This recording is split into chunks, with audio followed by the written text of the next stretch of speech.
अहो ऐकलत का? मला जरा महत्त्वाच्या विषयावर बोलायचंय तुमच्याशी. आणि महत्त्वाचा विषय आहे कृष्णी. बरोबर ना? तुम्हाला कसं समजलं? आता हे स्पष्टच दिसतंय की तू युद्धभूमीवरून आलीस. करा, ज्या त्या विषयात नुसती चेष्टा करा माझी. तुम्ही हे असे आणि तुमची लेख ती तशी. जरा काही गंभीरपणे म्हणून ऐकायचं नाही आणि मी काही बोलले की उडवून लावायचं. माझी लेख? बर, फारच गंभीर विषय दिसतोय. अजिबात थट्टा न करता शांतपणे ऐकतोय. बोला. काय बोलायचं? अहो लग्नाला आलीये ती. वय किती झालं आता तिचं? लग्नाचं कुठे काढतेस इतक्यात? अद्याप शिक्षणही झालेले नाही तिचे. अहो बास झालं आता. जेवढं झालं तेवढं शिक्षण पुष्कळ झालं. आणखी शिकवून तिला काय मडमेड करायचे का तिला नोकरी करायला पाठवायचे कुठे? ते काही नाही. तुम्ही आधी त्या शाळेतून तिचं नाव कमी करा पाहू. पुरे झालं आता. मला तर हातात पुस्तक धरायची सुद्धा सवड मिळाली नाही कधी. अच्छा, म्हणजे हा मूळ मुद्दा आहे तर. मामे, लेकीशी ही अशी स्पर्धा बरी नव्हे. हा मत्सर तिच्याबद्दल बरा नव्हे. अहो काहीतरी काय, कसला डोंबलाचा मत्सर. तुम्ही ना, तुम्हाला महत्वाचे विषय बोलायचे नसले की सगळं चेष्टेवारी नेता. मला कळत नाही का? मग तू हे असे विषय उकरून काढतेस कशाला? तुम्हाला नाही कळायची आईच्या मनातली भीती. त्या फिमेल हायस्कूलात सगळं विलायती वातावरण. आपल्या मुलीचं वळण नको बिघडायला.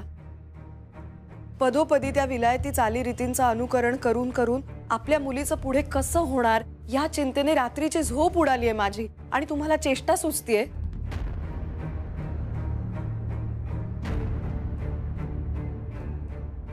आईच्या जीवाला लागलेला घोर ती बोलून दाखवू शकते, पण बापाच्या मनातली चिंता त्याला तिथेच ठेवावी लागते. भामे, तुला काय वाटतं? तुझ्या मनात जी चिंता आहे ती माझ्या मनात कधीच येत नसेल? या विद्यमान फिमेल हायस्कूलात सगळी वळणं, सगळी धोरणं विलायती चालीरीतींची आहेत.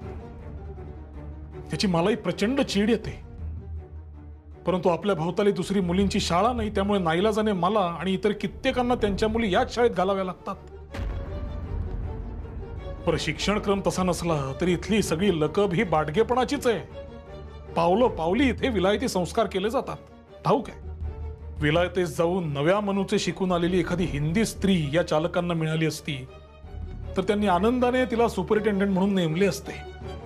परंतु तिच्या अभावी आलेली ही इंग्रज बाई ही सगळी शिस्त, सगळे शिक्षण हे विलायती साच्यातूनच ओतून काढणार, हे देखील स्वाभाविक नव्हे का? पण यावर कोणी काही बोलत नाही का? ही कमालच झाली म्हणायची. छे, अगदी असं काही नाही. मी स्वतः देखील इथली शिस्त, इथलं शिक्षण, यातले दोष बोलून दाखवले. त्यावर विधायक सूचना देखील केल्यात, परंतु उपयोग झाला नाही काही. बरं, आणि पूर्वी शारदा सदनाच्या दुधाने तोंड भाजलंच होतं. त्यामुळे आता पुणे फिमेल हायस्कूलचे ताक फुंकून प्यायलेलेच बरे.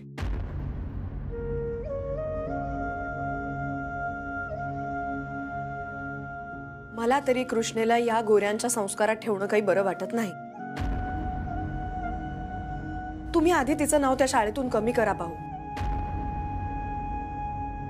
अहो पास झालं शिक्षण. आता तिच्या वयाची होते तेव्हा आपलं लग्न होऊन संसाराला लागले होते मी. त्या मानाने ही घोडनवरीच म्हणायची ना. आता तिच्या लग्नाचं बघायला हवं काहीतरी. भामे, इतक्यात हा विषयही काढता येणार नाही. बरं, नुकताच कायदा झालाय. मुलगी 12 वर्षांची झाल्याशिवाय तिचे लग्न लावता येणार नाही. म्हणजे आई बापांना आपल्याच पोरीचं लग्न लावायला कायद्यानं बंदी? हद्द झाली म्हणायची ही. म्हणजे तुम्ही सुद्धा कृष्णेचं लग्न 16व्या वर्षी करणार आहात का काय? अगदी तसंच काही नाही, पण योग्य वर मिळाल्याशिवाय काही मी लग्न लावणार नाही तिचं. आणि शाळेत जाणं थांबवणार नाही. काही बिघडत नाही आणि काहीही वावगे होणार नाही. आणि तिच्यावर संस्कार करायला तू आहेस ना. तू असताना मला कशाची भीती नाही. इतका विश्वास आहे तुमचा माझ्यावर? डोळे झाकून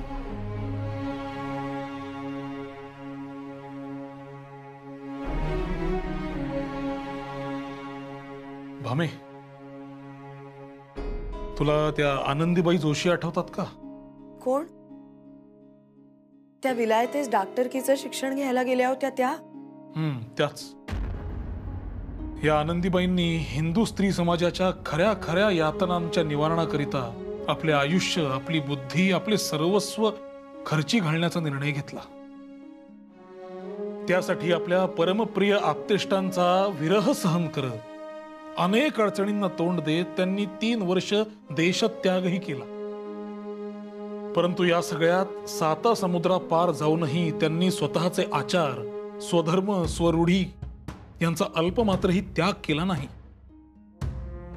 भामे, आनंदीबाईंची मूर्ती सर्व कुलीन स्त्री पुरुषांच्या हृदयात निरंतर वास करील. बिचाऱ्या, जगायला हव्या होत्या आणखी थोड्या, नाही? काय तो त्यांचा नवरा, त्याला दुष्ट म्हणायचं की सुष्ट काही कळत नाही. एवढ्या कष्टाने आपल्या बायकोला पाठवली शिकायला विलायतेस, पण तिच्या स्वतःच्या आजारपणात तिला हवं ते विलायती औषध नाहीच ना घेऊ दिलं त्यांनी. काय तरेवाईकपणा म्हणायचा हा. नावात नुसता फक्त आनंद, बाकी सगळं आयुष्य त्यांच्यामुळे खडतरच गेलं ना त्यांचं. काय हो नाव त्यांचं? Gopalrao Joshi.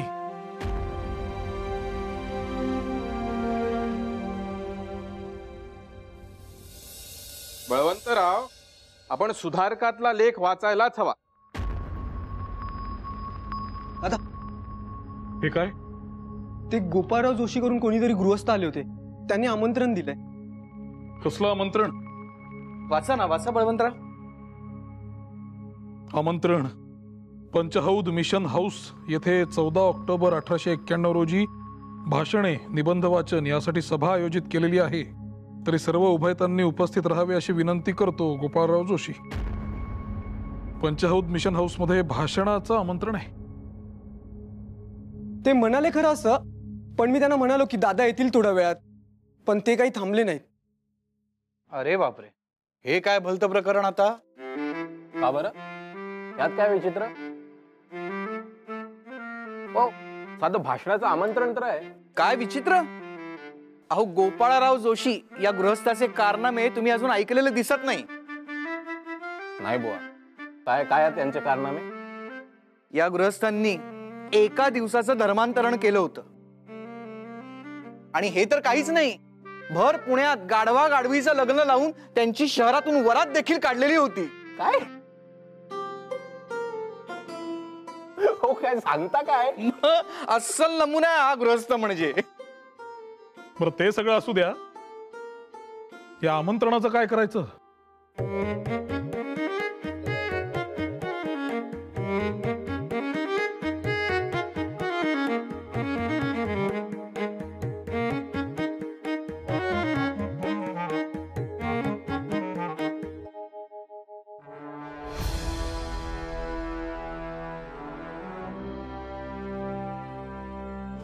I welcome you all to Panchhound Mission Lecture.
एक जात खोटी आणि दांभिक मंडळी आहे ती.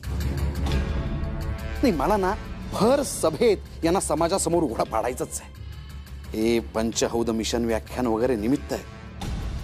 या व्याख्यानाचं कारण करून मला या मंडळींना त्या ख्रिस्त्याच्या हातून चहापान करायला भाग पाडायचं. त्या ख्रिस्त्याच्या हातून यांनी चहा प्यायला तर यांचीच मंडळी त्यांना नावं ठेवतील आणि अगदीच विटाळ होऊ नये म्हणून चहा पिणं दूरच राहिलं.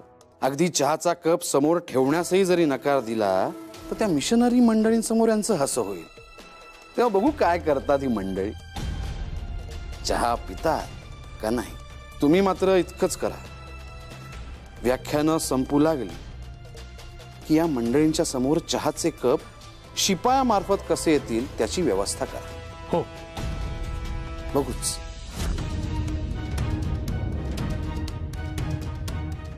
गोपाळराव, मला नाही वाटत की ही मंडळी चहाच्या कपाला शिवतील.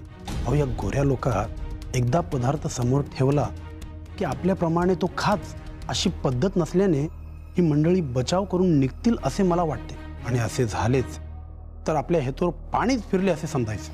धर्मांतर करू एका दिवसाचा ख्रिस्ती बनून ख्रिस्ती पादरीला निरुत्तर करणाऱ्या या गोपाळरावाला लेचापेचा समजता का काय? नाही, थांब. बघा तुम्ही, ही मंडळी मी फेकलेल्या चहा पाण्याच्या या जाळ्यात कशी अलगद अडकतात. एकदा का या मंडळींनी चहाचा कप तोंडाला लावला आणि या श्रोते मंडळींनी त्यांच्या डोळ्यांनी ते पाहिलं की लगेच मी पुणे वैभवचं कार्यालय गाडणार. बातमीचा मजकूर तयार आहेच. उद्याची सकाळ पुणेकरांकरता खळबळजनक होणार हे नक्की.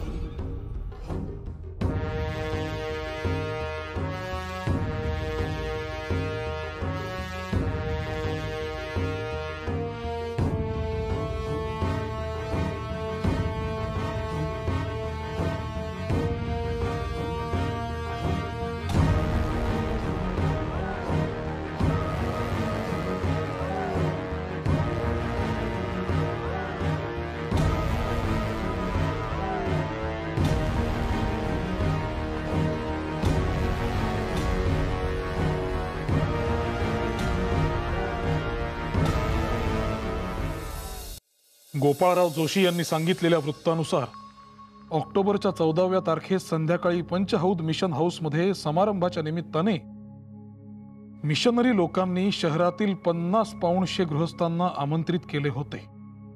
यात बळवंतराव टिळक, न्यायमूर्ती रानडे, बाळासाहेब नातू अशा धुरीणांचाही समावेश होता.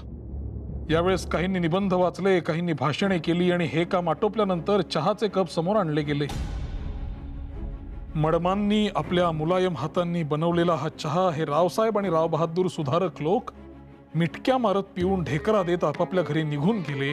ही गोष्ट आमच्या पुणेकर सनातन धर्माभिमान्यास आणि ब्रह्मवृंदास रुचते तरी कशी?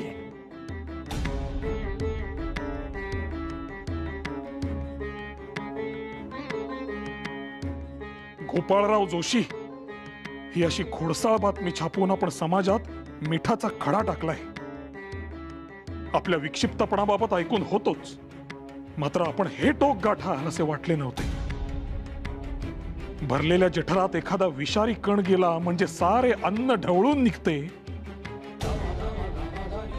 तसे पुण्यातील वातावरण या बातमीने ढवळून निघाल्यास आश्चर्य नको.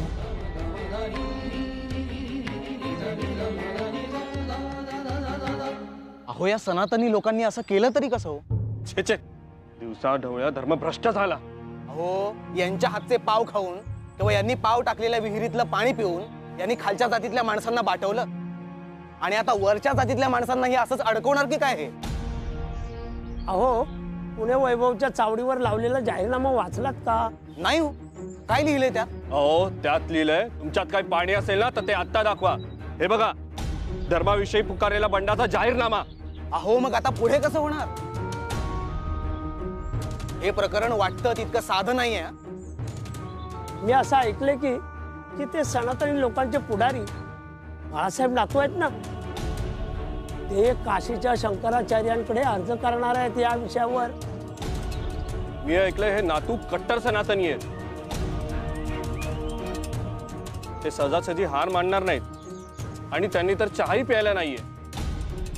अहो त्या आनंदीबाईंचे पती आहेत ना गोपाळराव जोशी, अहो ते नाहीत का एका दिवसाचं धर्मांतर करून ख्रिस्ती झाले आणि मग पाद्र्यानं त्यांना धोतर नेसण्यास बंदी केली, जानवं घालण्यास बंदी केली, हटकलं.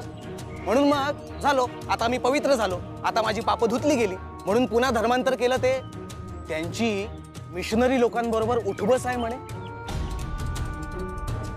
आणि हे चहा प्रकरण त्यांनी ठरवून घडवून आणलंय असं माझ्या कानावर आलेलं आहे. आता खरं खोटं ओंकारेश्वरच जाणे.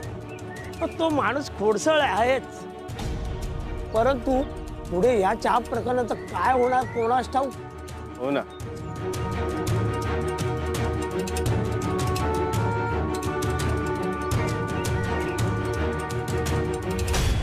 अहो पुणे वैभवात प्रसिद्ध झालेल्या चहापान प्रकरणातील नावात काही खोटी नावं आल्यानं आता हे प्रकरण पुणे वैभवालाही जड जाणार आहे. जाणार काय, गेलंच आहे. काही नावं या व्याख्यानाला न जाताही उगाच घेतल्याने वैभवकर्त्यांवर पुणे मॅजिस्ट्रेट कोर्टात बेअब्रूची फिर्याद होऊन 200 रुपयांचा दंडही ठोठावला आहे. परंतु जे शाळेत गेलेले आणि ज्यांनी चहा घेतला होता त्यांचं काय? त्यांचा निकाल नको लागायला? त्यांचं काय? त्यांचा निकाल शंकराचार्यांशिवाय दुसरं कोण लावणार? म्हणूनच आम्ही असे ठरविले आहे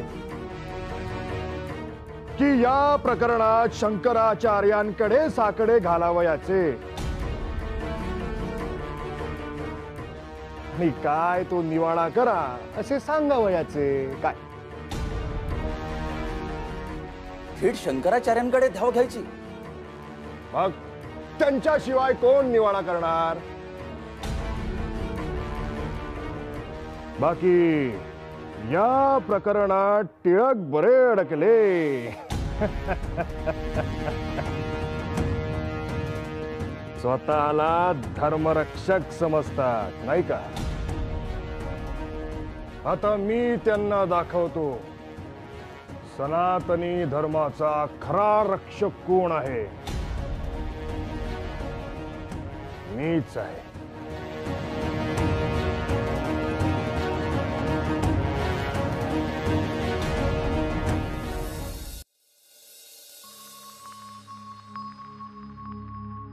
अहो ते शंकराचार्य कायचं कमिशन का काय ते पाठवणार होते ते खरं आहे का? तक्रार केली का तुमची? आणि आपल्याला आता बहिष्कृत करणार आहेत का धर्मभ्रष्ट म्हणून? ते सगळं राहू दे. प्रथम मला सांग, तुला या सगळ्या बातम्या येऊन सांगतं कोण? कोण सांगतं म्हणजे काय? माधुकरी मागायला येणारी मुलं बोलत असतात काय बाई. पूर्वी जानकी काकूंचं येणं जाणं होतं तेव्हा बित्तम बातमी कळायची मला. आणि यशोदाबाईंनी तर अख्खा केसरी वाचू.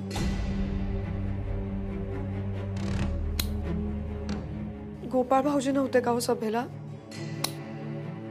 त्यांनी लावून धरली असती तुमची बाजू. असे काही सांगता येत नाही. एकार्थी बरंच झालं ते नव्हते ते, नाहीतर कुठला वाद कुठे गेला असता काही सांगता येत नाही. त्यांच्या सुधारक मध्ये माझ्याबद्दल काय लिहिलंय माहितीये तुला? काय? मला अहो वाचून तरी दाखवा. दिनांक 14 नोव्हेंबर 1892. टिळक हे वटवा गुळासारखे आहेत. त्यांना धर्माभिमानी आपल्यात घेत नाहीत व ते एका अर्थानं खरोखर सुधारक असतात. सुधारकांच्या पंक्तीत उघडपणे जाऊन बसण्यास कचरतात. पुढे आगरकर लिहितात, खर तर या त्यांच्या टीकेला उत्तर देणं अगदीच सोपं होतं. कोणत्याही बाबतीत दोनच पक्ष का असावे? मताच्या सूक्ष्मतेप्रमाणे 3 किंवा अधिकही पक्ष असू शकतील. व ज्याला आपल्या स्वतंत्र विचारांचे समर्थन युक्तिवादाने करण्याची धमक असेल त्याने अमुक 2 पक्षांपैकी कोणाकडे तरी असलेच पाहिजे असे नाही. त्याचा पक्षही वेगळाच होऊ शकेल. पहा, मी म्हटलं होतं ना तुम्हाला, भाऊजी तुमचीच बाजू घेतील. धीर धर जरा. पुढे काय लिहिलंय बघ. धर्माभिमानी म्हणवणारे टिळक ख्रिस्त्याच्या हातचा नव्हे, तर स्टेशनवरील मुसलमान किंवा पोर्तुगीज मेसमनच्या हातचा भात खाण्यास माघार घेत नाहीत. असे असताना त्यांनी या ग्रामण्याची उठाठेव प्रतिवादीच्या बाजूने उगाच चालवलेली आहे. हे असं सगळं भाऊजींनी लिहिलंय? काहीतरीच काय छे, कसले आरोप करतायत तुमच्यावर? तुम्ही कधीपासून बाहेरचं जेव खाऊ लागलात?